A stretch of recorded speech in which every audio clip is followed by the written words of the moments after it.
خۆشاتنەوە بۆ ئەم مێزگردە تایبەتە لە بەشی کوردی دەنگی ئەمریکاوە لە کاتێکدا سەرنجی جیهان لەسەر ئەگەر و نەگەرەکانی گۆڕانکاریەکانە لە ڕۆژهەڵاتی ناوەڕاستدا و بە تایبەتیش دۆزی کورد لەو ناوچە پڕ لە جەرمە و کێشەی جیهاندا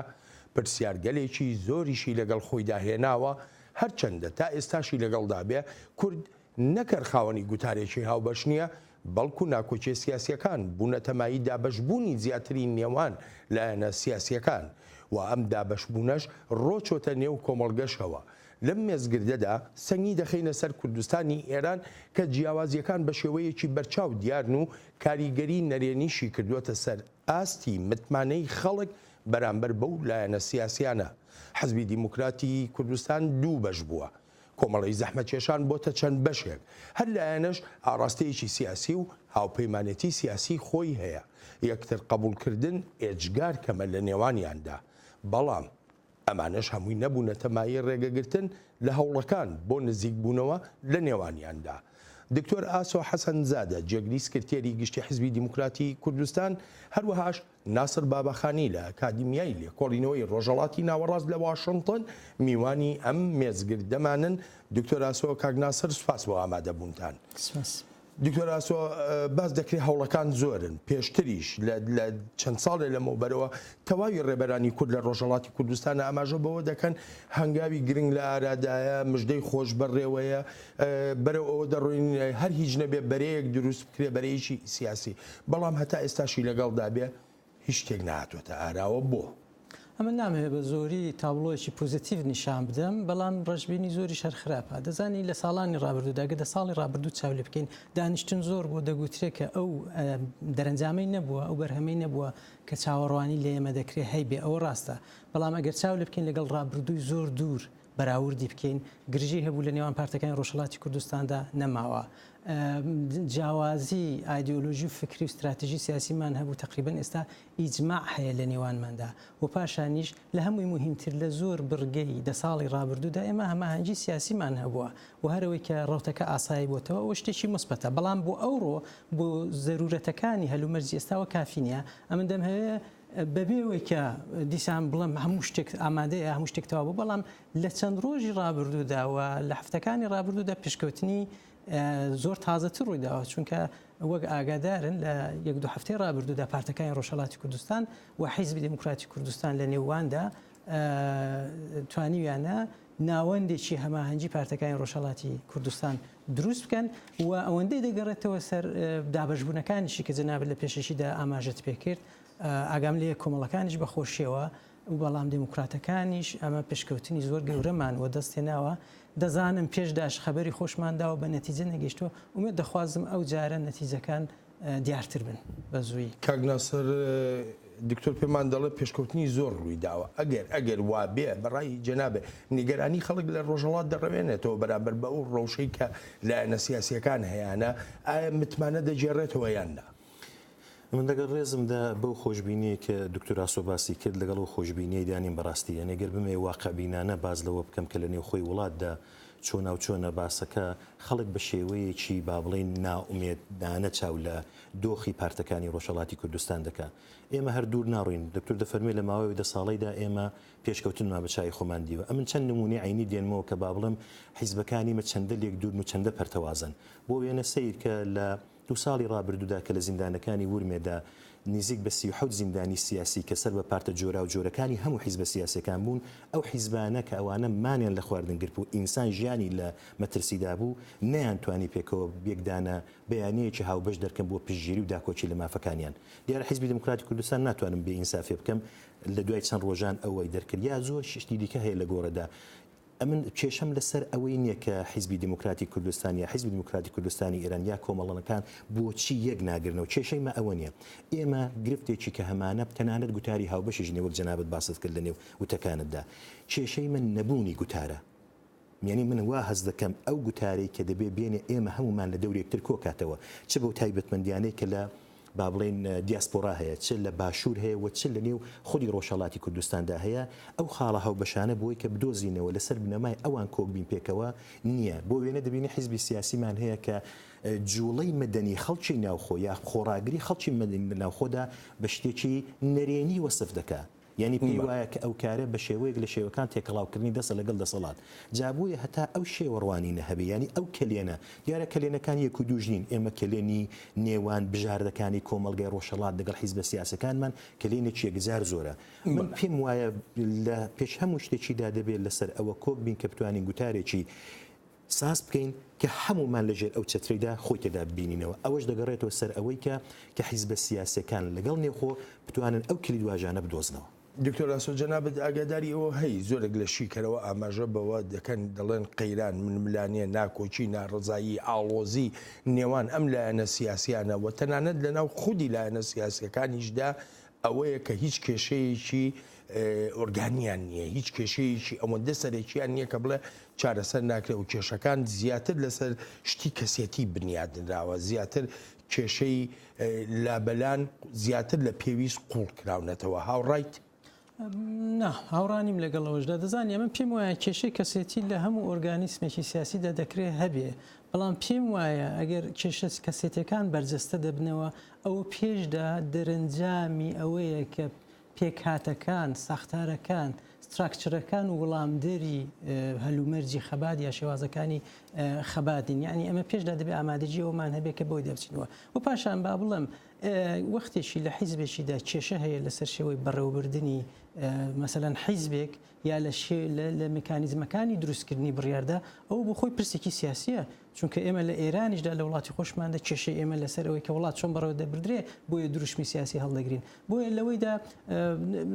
بێگومان ناخۆشە کە ڕیسالەتی خەباتجێڕانی حیزبێکی لەوەیدا کورد بکرێتەوە یا لەوەیدا قەتیز بکرێت کە چەند کەسێک لە نێو حیزبەکاندا یا حیزبەکان پێکەوە کێشەی کەسێتیان هەبێ ئەمە دەبێت لەگەڵ ئەوەی هەیە ناڵم نییە بەڵام دەبێت هەوڵ بدەین سوورەتی مەسەلەکەی لەوە بگوازینەوە بۆەوەی کە ئایا پێکاتی ئێمە چەندە وەڵامداری هەلومەرجی ئێستاە پاشانیش ئەم کێشانە ئەمن شقاقاتێک کە دروست بوو لەسەر پاشخانێکی مێژووی دروست بوو سەردەمایەک حیزبە گەورەکانی ڕۆژهەڵاتی کوردستان یەکتریان تەحمل نەدەکرد لەسەر مەسائلی ئیدئۆلۆژی فکری پێک هەڵدەپڕژان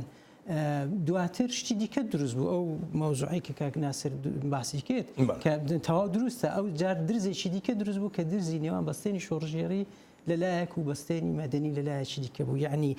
حیزبەکانی ئێمە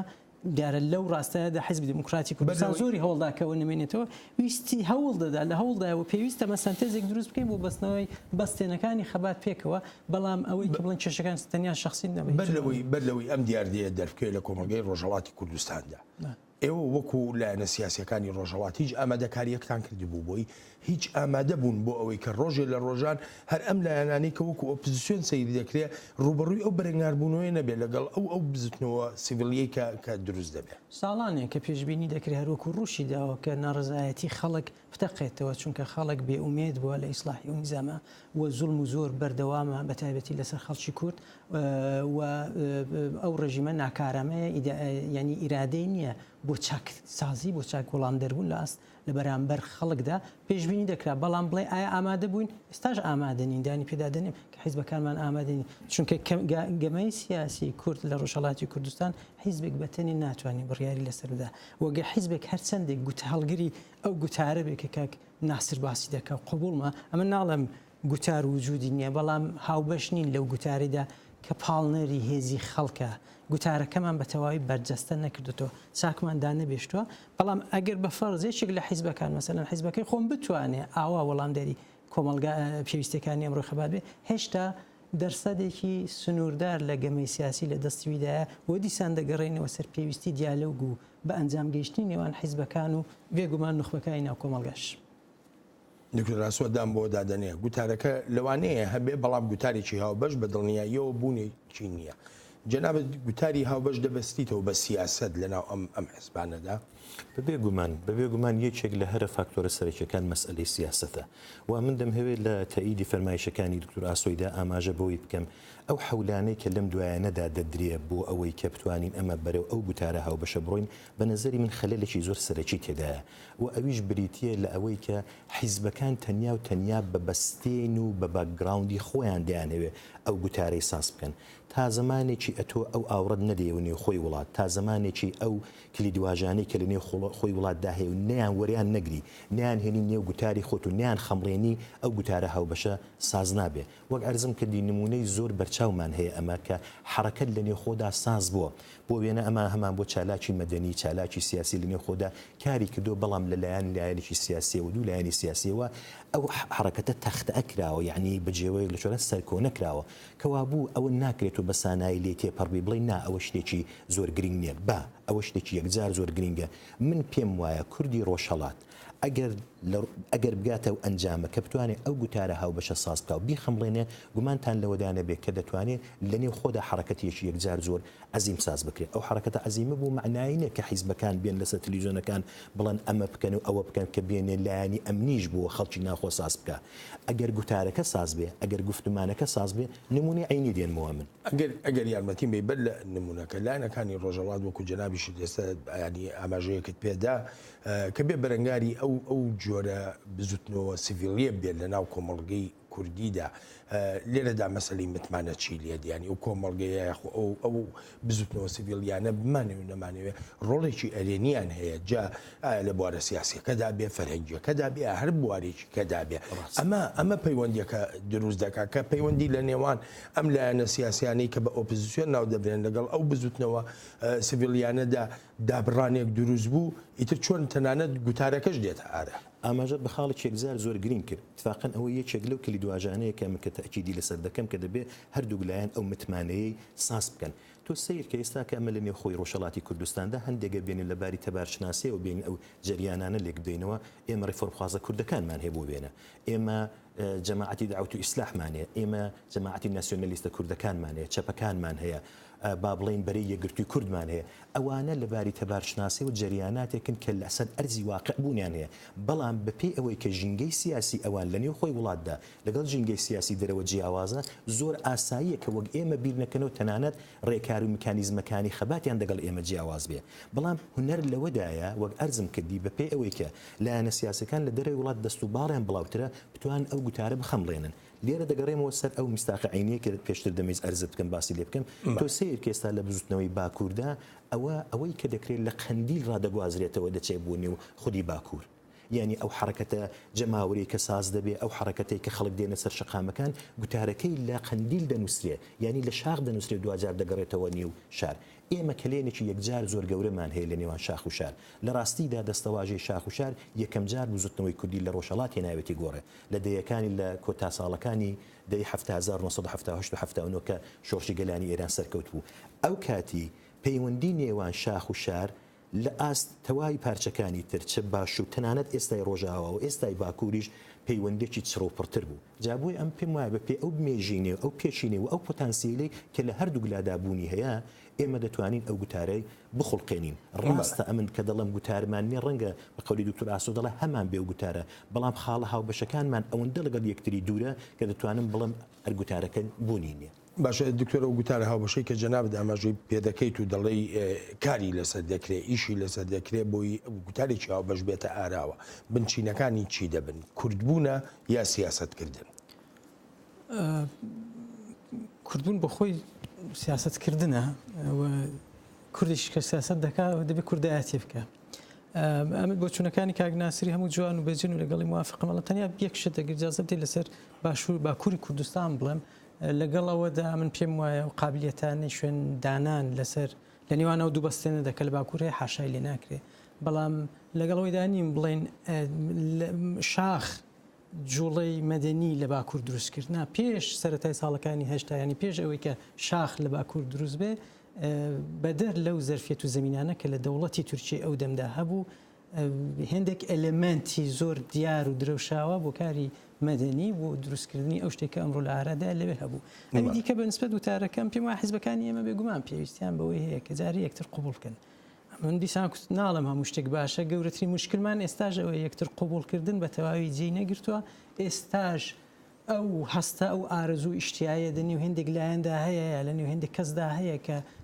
هێژمۆنیان هەبێ بەسەر لایەنەکانی دیکە و ئەوەش کێشەی هەم لە ئامرازی خەبات و هەم بە تایبەتی پرسیارەکەی جەنابەت لە گوتاردا لێ دەکەوێتەوە گوتاری ژەمە کە دەڵێن گوتار لە دووشت زیاتر نیە یەک ئامانجمان چییە ئەوی دیکە بە چ ڕێکار و ئامرازێک بەرەو بە چ ڕێگایەکدا بەرەو ئەو ئامانجەتەوە پێشدا بە دووەمی دەست پێ دەکەم ئەوەندەی دەگەڕێتەوە سەر ڕێکار و ڕێگاکەی ئەمە باسی وەکو حیزب دموکراتی کوردستان دەمێت کە باسی خەباتی فرێڕەهن دەکەین دەزانی یەکێک لەو عامیلانەی لێکترازان و گرژی و گوتاری کە ئەمڕۆ هەیە لە نێو پارتەکانی ڕۆژهەڵات و لە نێو بەستێنی شۆڕژگەڕی بەستنی مەدەنی لەلایەکی دیکەەوە شێوەکانی خەبات ئەمن پێم وایە ئەگەر هەر کام لە شێوەکانی خەبات چ خەباتی پێشمەرگانە با بڵێن بە زمانێکی تەواو کوردی و سەریح چ خەباتی مەدەنی ئەگەر یەکێکیان بۆی دیکە وەلا بنین پێمان وابێ یەکێکیان تەهدیدە مزاحمی ئەوی دیکەیە یەکێکیان ئەفزەڵێتی مطلقی هەتا قیامەتی بەسەر ئەوی دیکەدا دەبێ زۆر خراپە و پاشانیش بە تایبەتی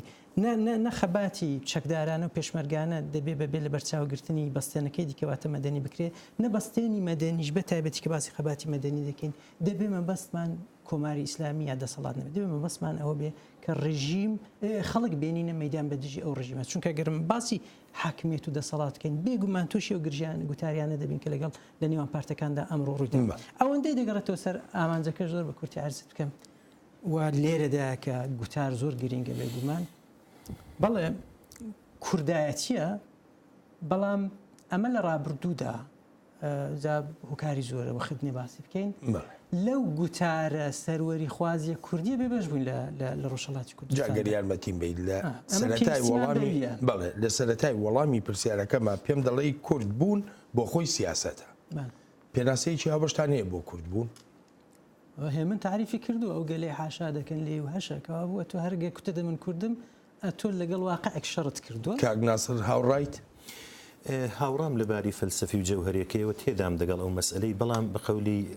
هاوڕەیەک لە نێو خۆی وڵات دەکرد کوردبوون بۆ خۆی جۆرێک موسیبەت بوون ینی هەر ئێستا کە تۆ دەبینی ئەو دۆخەی کە بەسەر کورد لە هەموو پارچەکان بەسەریداهاتۆ ئەمە پێم وایە نمونەیەکی زۆر بەرچاو و بەرهەستی ئەو نەتەوەین کە پێم وایە غەدر لێکراوترین نەتەوەی دنیاین ئەگە هەر بەو تایبەتمەندیە یا هەو میلەتێک کە تەواوی دەسەڵاتە سیاسەکان تا ئەوڕۆ حاشای لێ دەکەن و هەر بە تعبیرەکەی مامۆستا هەمنیش هەشە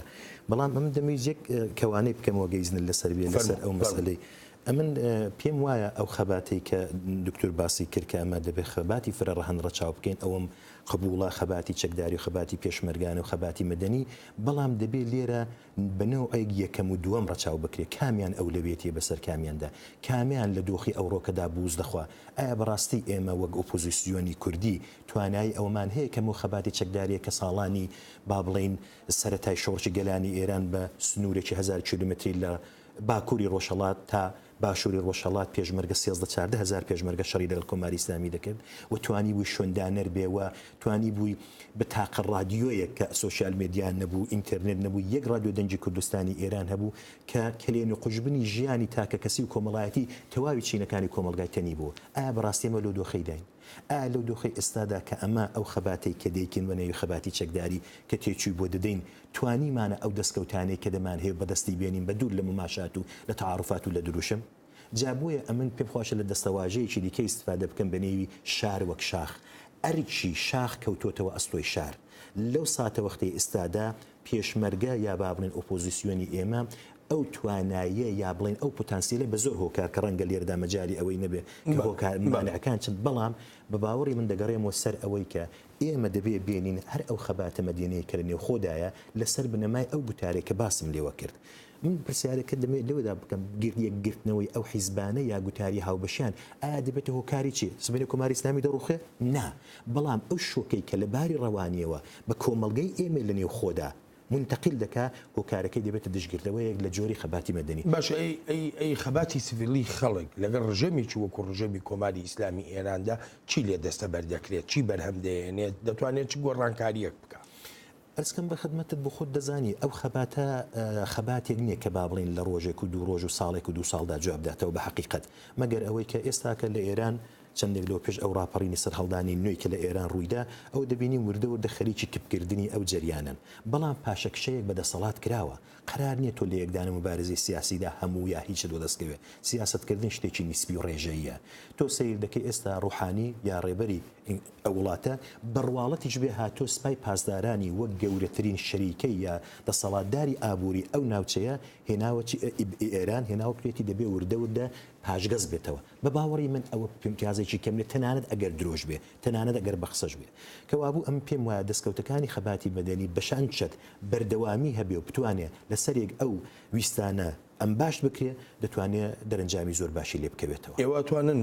وەکو لایەنە ئۆپۆزیسیۆنەکان بەگشتی وەکو حزبی دیموکراتی کوردستانیش تەبابن لەگەڵ ئەو جۆرە ڕوانینەدا کە ڕۆڵی ئێوە لە بواری سیاسەتا کەمەکاتەوە ئەگەر قەرار بێمە بەرەو عقارێک بڕۆین کە ڕازی بین بۆی کە ڕۆڵمان لە سیاست دەکەم بێتەوە دەبێ خۆمان هەڵۆشین و حیزبی سیاسی ئەگە سیاسەتەکە بە کەڵکی چ دێ بەڵام دەبێ وا سیاسەتی بکە کە وەڵامدەری هەموو لە مەرجەکان بێ خەباتی مەدەنی کە باسکرا نەک بۆ ڕوخاندنی کۆماری ئیسلامی یا ئەم شێوازی ئەسڵەن بۆ ئایندەی کۆمەلگا پێویستە ئەمەش وەکو حیزبی دیموکراتی کوردستان زۆرمان یارمەتی داوە زۆرمان باوەڕ پێ بووە کە چالاکانی ناوخۆ یاعتباریان پێ بخشرێ تۆمەت و مۆرکیان لێ نەدرێ و خەڵک لە مەدان دابێ ئەوە تەواو ڕاستە بەڵام ئەوەی کە بڵێن یەکێکیان جارێک بۆ هەمیشە دەڵێن ئەمیان بەسەر ئەوی دیکەدا ئەفزەڵێتی هەیە من لەگەڵەوەیدا نیم ئەوە هەلومەرجی خەباتە کە دیاری دەکا کە لەم مەقتەعدا لەم وەرزەدا چێها خەباتی مەدەنی لە باکووری کوردستانیش باش خۆی ڕاگرت لەبەرەوەی کە شاخی بە قووەت بوو کەوابوو دەبێت بۆیش بە هەمان شێوە بڵێن کە پێویستە یعنی نابێت شێشانجی دەبێت تەواوکەری یەکتر بن دەبێت شوێندانەری دوولایەنەشیان لەگەڵ یەکتر هەبێ ئەمن پێم وایە کە بەستێنی مەدەنی ئەو وەختە جددیەتی دەبێت لەگەڵەوەیدا کە خەباتی جەماوەری لە ناوخۆی وڵات پێویستی بەکارکردن لەسەر مەسائلی ڕۆژە لەسەر مەسائلی بچوشی خەڵکە لەسەر خواستە بچووکەکانە بەڵام وەختێکی جددیەتی دەبێت وەختێکی سەرکەوتوو دەبێت کە مستاقیەتی خۆی و ئەتباری خۆی لە بەستێنی شۆڕژێری وەربگری یعنی بەستێنی مەدەنی لە ڕێگای بەستێنی شۆڕژێری ینی تا ئێستا حیزبەکانی ڕۆژهەڵاتی کوردستان لەو ڕێگایەوە بە مێژووی مەسلەی کورد و لایەنەکانی ڕۆژهەڵاتی کوردستان ئێستا لە قەیراندان لە قەیرانی متمانەدان لەگەڵ خەڵکی خۆیاندا لە ناوەوە چۆن نەتوانیەوە بەستێنە دروستکەی زۆر سەختە بڵین لە قەیرانی متمانەدا وەختێکی ئامرازێکی دیموکراتیکی ئەندازەگرتنی شعبیەتی حیزبەکان نیە بەڵام هەڵبژاردنەکانی ئێران بنمونە زۆربەی لایەنە سیاسەکان داوای ئەوەیان کرد کە خەڵک بەشدار نەکا بەڵام خەڵک چوو بەشدار بوو دارە داوای لایەنە سیاسەکان هەمیشە وەگیەک نەبووە خەڵک دەزانین کە لە سیستمێکیدا نەک حەقی هەڵبژاردنیان نییە وەکو لە نێو کۆماری ئیسلامیدا بەڵکو حەقی هەڵنەبژاردنیشیان ئەوەندە نیە هەتا بزانین داخۆ دەلیلەکەی بوو ئەو باسێکی زۆر دوورودرێژە بەڵام پێم وایە بەڵێ ڕاستە حیزبەکانی بەستێنی شۆڕژێریش لە ڕێگای بەستێنی مەدەنیەوە کە بە واقعیاتی نێوخۆی کۆمەلگا وەسڵ دەبنەوە جا ئەمە کار دەبێت لەسەر دوو شت بکەین یەکیان مناسباتی نێوان حیزبەکان باشتر بکەین لەوە بینە دەرێ هەرەوەندەش نەبێ ئاشبینەوە نا دەبێ وا بکەین گرژەکانی داهاتوو گرژەکانی ڕابردوو دووبارە نەبنەوە و فرسەتەکانی داهاتوو لە بین نەچن و شتێکی پۆزیتیڤیش بکەین ینی هەرەوەندە نەبێ بینمان خۆش بێت دەبێت کار پێکەوە بکەین و بەبێ کۆمەلگا بەبێ ئەکتیڤکردنی کۆمەلگا ئەوەش پێویستی بە کۆمەڵک تابوشکەنی هەیە بە پێویستی بە قبوڵی ئەوەی هەیە کە سەردەمی تەکڕەهەندی کە وەکو کاگناسە کوتی هەموو خەڵک چاوی لە زاری حیزبی دموکرات بوو ئەوە بەسەر چووە سەردەمی یەک ئاقاری بەسەر چووە دەبێت قبوڵی بکەین کە ئەکتەری نوێ لەسەر شەترەنجی کاری سیاسی ئێمە هەن ئەسەن جۆغرافیای سیاسەتی کوردایەتی و کوردبوونەکەی جەنابەت ئەمڕۆ زۆر فەرقی کردووە دەبێت واقعیەتانە قبول بکەین بەڵام بەبێ ئەگەر بڵێن کە حیزبەکان ئایندەیشان نییە من پێم وانە حیزبەکان بێگومان ئەمڕۆ لە ڕابردوودا ئەمڕۆ وە لە داهاتوشدا وەک هەموو وڵاتێکی دنیاە باشترین ئامرازی کانالیزەکردنی و سازماندانی ویستی خەڵک دەبن بەڵام ئەو وەختە سەرکەوتوو دەبن کە وەڵامدەری پێویستەکان بن واقعیەت تازەکانیان لەبەرچاو بێت کاگناسەر لایەنەکانی ڕۆژهەڵاتی کوردستان دەتوانن ئەوە بکەن کە دکتۆر ئاسۆ باسی کرد بە هەر حاڵ ئەو حیزبانەی کە ئێستا لە باشوور نیشتەجێن نوێنەرایەتی بەشێکی زۆر لە خەڵکی نێوخۆی کوردستان دەکەن دیارە ئەوان لە 25 ساڵی ڕابردوودا کە قرمەی چەکی پێشمەرگە وەستاوە و ئەو حزورە فیزیکیە کە ئەو دەمی سەردەمانی دەمانتوانی پێ بڵین گوتاری حزور بوو و نەماون ئەو پەیوەندیە پچراوە بەڵام بەخۆشیەوە لە سەردەمی سوۆسیال مێدیاوە خەریکە ئەو پەیوەندیە ینی خەریکە نا بە تحقیق ئەو پەیوەندیە ساز بۆتەوە بەڵام مەسئلە ئەوەیە ئەم وەک ئەرزم کردن ئەو ئەمیش لەگەڵ ئەوەی تێدام کە ئەو دوو جۆرە خەباتی مەدەنی و خەباتی چەکداری تەواوکەری یەکترن بەڵام بەپێی هەلومەرج ئەو هەلومەرجێک ئێستا بۆ حیزبەکانی ئێمە کە لە باشوور نیشتەجێن و بوزی خواردووە پێم وانە بێ ئەو توانایی ئەو پۆتانسیلە هەبێ ئەوانە بتوان ئەو خەباتێک کە سەردەمانی زوودیان کرد بیکەن واقعیەتێکە کە پێم وایە ئەوە ناتوانین حاشای لێ بکەین. ئەمن بۆیە ئەوم عرزکردن شار وەک شاخ مەبەستم ئەوە بوو لە هەمان کاتدا کە شار و شاخ ئەو دیوی دراوێکی خەباتی نەتەوایەتین دەبێ بێنێ ئەو ئەرکەی کە شاخ بۆ خۆی دەبێ بەڕێوەبرێ بە شێوەیەک لە شێوەکان بیخاتە ئەستۆی شار. ئەوەش جێبەجێ نابێ مەجین بە بودیهێنانی ئەو گوتارە. ئێستا لە شتێک ساز بوو بنێوی ناوەندی هاوکاری 5 حیزبی سیاسی کوردیکە 3 لایەنی کۆمەڵە و 2 لایەنی حیزبی دموکراتن. خۆ بەمە لایەنی دیکەشمان هەیە لەو نێوەیدا. خۆ ناکرێت و حاشا لەبوونی با بڵێ مەسەلەن لایەنی چۆک پژاک بکەی، ناکرێت مەسەلەن حاشا لەبوونی لایەنهای مەسەلەن فەرزە ئیسلامی بکەی یا بەرحاڵ ئەو سازمانێکی من پێم وایە هەموو دەنجێک دەبێت لەو گوتارەدا دەبێت ببیسترێ. تۆ ناتوانانی حاشا لەوە بکەلان بەشێکی لە گەنجەکانی با بڵێن ئێمە ئەندامی حیزبی دموکرات نین، ئەندامی کۆمەڵانی، ئەندامی حیزبەکانی دیکەن. بۆیە لە سەرەتاوە کە تۆ دەتەوێت ئستارتی و کەڕەتکرد لێ بووی کە ئەو چەترەها و بەشە ساسکەی نابێ خەلەل و نوقسانی تێدا بێ. وەک چۆن لە نێو خۆی وڵاتدا عەرزم کردن ئەمە تەبارشناسێکی جەریانمانێ چەندین جەریانی جیاوازی جۆرا و جۆرمان هەیە، ئەوانیش دەبێ هەر بەو شکڵە دەبێ بەو جۆرەش لە دەروەی وڵاتیش ئەو گوتارە لەسەر دەستی هەمووان ساز بێ. دکتۆر لە ماوەیەکی زۆر کورتا بەس پێم بڵێ ئەو هاوپەیمانێتیانە ئەو بەرەیە ئەو یەکگرتنەوانە لە پێناوی یەکگرتنەوەیکی ڕاستەقینەدا یاخو کۆکردنەوەی کۆمەڵێ هێزە لە بەرامبەر هێزێکی تری دیاریکرا و پژاک بنمونە. ئەگەر مەبەستت ئەو هاوپەیمانیانە کە لە دەروی کوردەکان مەسەلەن لە ئێرانە دەیگرین ڕەنگە ئاوای تەفسیر لێ بکرێ، بەڵام هەدەفەوە نییە. مەسەلەن ئەمە تازە شوڕای دیموکراسی خاهانمان دروست کردو لەگەڵ کۆمەڵێکی زیرانی لەبەرەوەی کە پێماوە بۆ هێزی نەتەوەکان و هێزە بە قەول سەراسەریەکان دەبێ گرتوونکەوا بوو بۆی نییە کە ڕکابەرایەتی لایەنێکی دیکە بکەین. ئەوی دیکە ژەوندی دەگرێتە نێو بازنەی کوردەکانی ڕۆژهەڵات و پارتەکانی ڕۆژهەڵات. ئێستا زۆربەی نزیک بە تەواوی هێزە مەیدانیەکان، هێزە جددیەکان، هێزە ناودارەکان دەوێدا هەن. ڕەنگە هێزێک نەبێ کە ئەمە پێما وایە کە سەرچاوی بڕیاری بەدەست خۆی نییە. ئەوە شتێکە کە حەقی خۆ بە حەق خۆمان دەزانین کار پارچەیەکی کوردستان بۆ خۆی ئاجندای خەباتی خۆی دیاری بکات. بەڵێ بە چل چرکە وەڵامی هەمان پرسیارم دەرەوە. ئەمن هەرو لە قسەکانی پێشومدا تاکیدی لەسەرەوە دەکەمەوە. ئەمن دەڵم بۆ ئەوەی کە ئەمە بگەینە بە ئاکام، بۆ ئەوەی کە بتوانین ئەو گوتارەی کە پێویستەوە لە دەورێکمان کۆکاتەوە ئەمن دەبێت نەوی کێشانێک لە هەموو لایەک بدی بکرێ. وەک باس کرا ئەگە سەردەمانێک حیزبی دموکرات تاقە بڵینگۆی خەباتی نەتەوایەتی بوو، ئێستا دەنگەکان جیاوازن، دەنگەکان زۆرتر بوون. جا من پێم وایە پاسا و هەڵناگرێت کەمە هیچ لایەنێک تەنانە دەگەر پێمان وابێ کە ئەوە سەر بە جریانێکە لە دەرەوەی جوغرافیای ئێران پێی ئەوەی کە لە نێو خۆی ئێراندا لایەنگری هەیە و دەنجی هەیە نەکرێ پراوێزی بخین. بۆیە بۆ ئەوەی کە ئەمە بتوانین بە ئاکام بگەین هەومان دەبێ بخینە ژێر ئەو چترەوە. دکتۆر ئاسۆ کاک ناسر سوپاسان دەکەم بۆ بەشداریتان لەم مێزگردە تایبەتەی بەشی کوردی دەنگی ئەمریکادا. سوپاس و پێزانینم. سپاس بۆ ئێوەش.